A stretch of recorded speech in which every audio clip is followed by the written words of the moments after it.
When people come to Easter Seals, Oklahoma, there's often a lot of emotion involved in the choices that they're making. It's usually a transition in their life. She has Alzheimer's and dementia. My 3 children, they are adopted through the state of Oklahoma. I was tough when I came in here.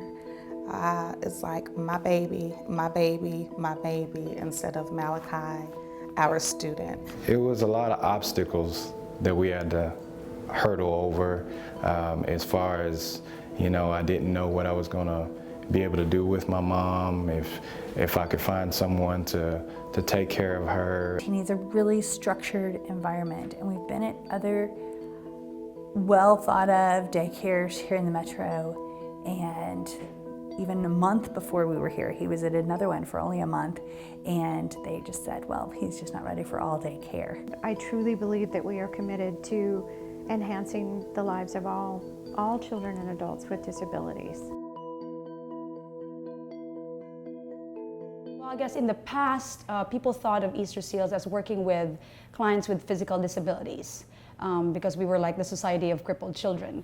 Over the years, we have adapted to the need of the community, and we are addressing a lot of behavioral challenges right now that we're seeing both in the home, in the community. So a lot of mental health concerns are being addressed.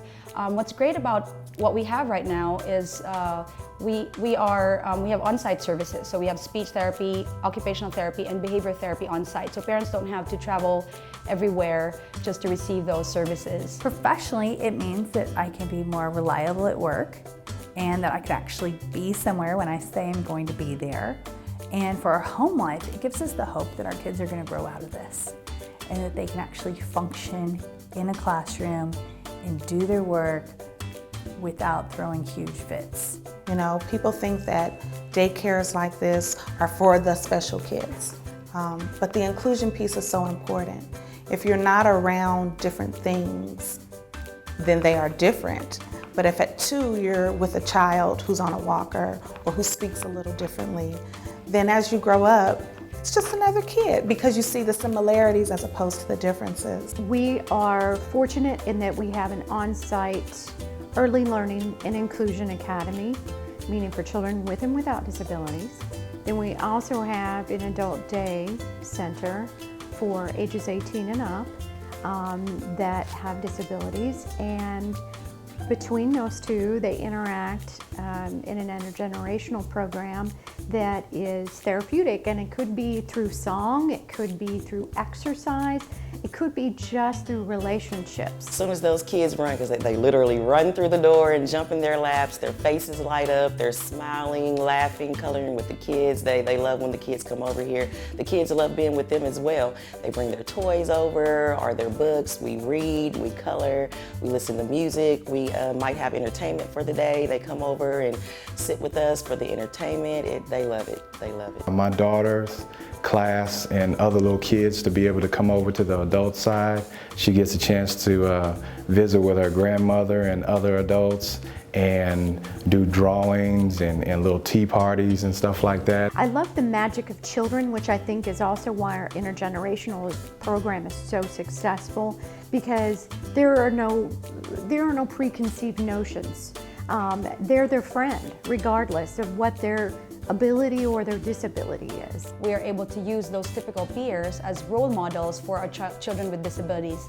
My mom acknowledges that her granddaughter is coming over to visit her and spend time with her and stuff like that. So that was a real good interaction with the adults and the kids.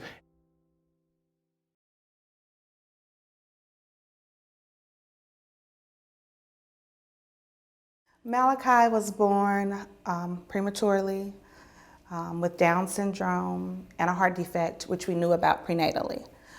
So he had open heart surgery at 4 months old. He's a cancer survivor. And we came here at, I think, 3 or 4, so he had been through a lot. And I had a lot of fears. I stopped working and just stayed home and took care of him full time. What brought us here is trying to find some structured, good program that understood kids with sensory issues. I was looking for a place that I could bring my mom originally, that I wouldn't have to worry about her. And my cousin referred me to y'all because she told me that y'all have an adult program. And that's why I brought her here, so she could be around other people her age and be cared for and take a weight off my shoulder. Our middle child is a lot calmer, and he is not having the fits. It took a big load off of me. To be able to bring my mother and daughter to the same facility building was awesome. If he doesn't learn some of the academic things, that's okay. My big thing is I want him to be a member of his peer group. He surprises me with the fact that he is able to identify his shapes, colors, and numbers, and letters, and tracing, and sometimes, parents compare, and I see some of his peers doing things that I'm like, why isn't Malachi doing that? But I'm pleased to say other parents look at Malachi and say, why isn't my child doing that? So he's grown leaps and bounds. So having the tools that Easter Seals offers has helped our family in that we have occupational therapy and we have other therapies and social groups and things that my kids weren't receiving before we were here, because no other daycare in the Metro offers that at the daycare center and incorporated in the classroom. So they are immersed in the environment with their typical peers the whole day. So they are encouraged to imitate appropriate behaviors from their typical peers. They are encouraged to interact, developing social skills with their typical peers. And this is not just part of the day, but again, it's the whole day. I remember when we first started, I was very sensitive, and a kid said, Malachi doesn't talk the way we do, and my heart sank.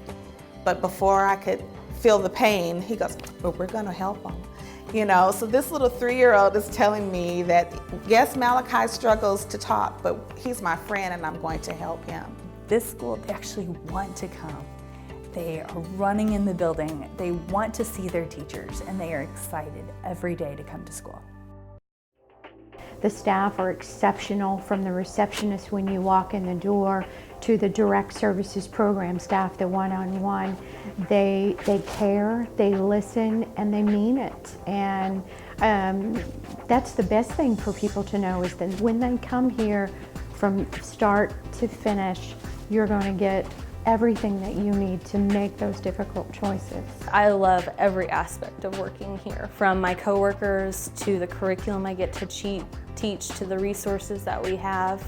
It's not like coming to work every day. It's like coming to see my extended family and just have a good time with them and make sure that everybody's happy and laughing and smiling and just having an awesome time.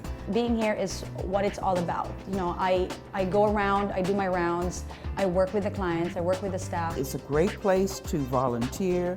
There's great people, great staff, and if you want your life enhanced, enriched, just volunteer, give, because there's always much more to give. My job is to make a difference. The job of the staff is also to make a difference.